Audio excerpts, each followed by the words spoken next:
گول نخورین آقا. روزگار گول زدنه. من به هیچ کس و به هیچ چیزی وابسته نیستم. حرم راحت، نه چپم نه راست، نه به اون بالا نه. منو دعوت کردن بیت رهبری همین شب 40. وقتی آقا زنگ زد گفتم آقا نمیام. لب و لوچه من برای آمدن بیت رهبری آب نمیفته. بهت بگم بعضی هستن از اون خیابون پاستور تهران عبور کنن، بعد میرن میگن آقا ما از کنار خدمت مقام معظم رهبری رسیدیم، برای خودشون نون آبی تهیه کنن. گفتم نه، من بعد 15 سال هنوز تهران مستاجرم، راحتم هستم. که شما هم سعی کنیم چیز زود ایمان نیاری. ایمان بیاری وقت مجبوری هر چی آقا گفت همین دنبالش بری. هر جا میفهمی آقا داره میگه که اشتباه میکنه، ولی چون ایمان آوردی دیگه هر چی گفت باید بری. فقط به 14 نفر ما میتونیم ایمان بیاریم که هر چش بسته هر چی گفتن قبول کنیم. اون بقیه غیر از اون 14 نفر هر چی گفتن به قول ابو علی سینا فذره فی بقعه الامکان. حضرت آیت الله 3 تا آیت الله هم که با آقا بگن، 3 تا عظما هم که روش بذارن، دوباره بگو آقا ممکنه حرف آقا من با فکر کنم. آقا اهل کشف و کرامات باش.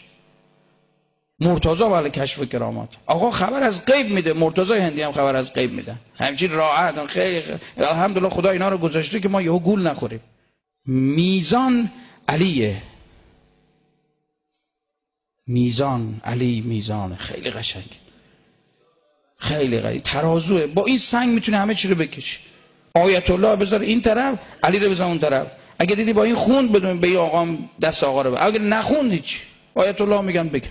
قرآن که میگه افلا ینظرون الی الابل، که میگه خود یه شتر هم آیت الله. حضرت آیت الله شتر میتونیم بگیم طبق قرآن. آیات اینا کور شوم، لال شوم، کر شوم، ولی محال است که من خر شوم. آخر نمیشه که آدم همینجوری بخون برو، نمیشه که آقا موقع هر چه بره با 4 نفر همراه آقا برن.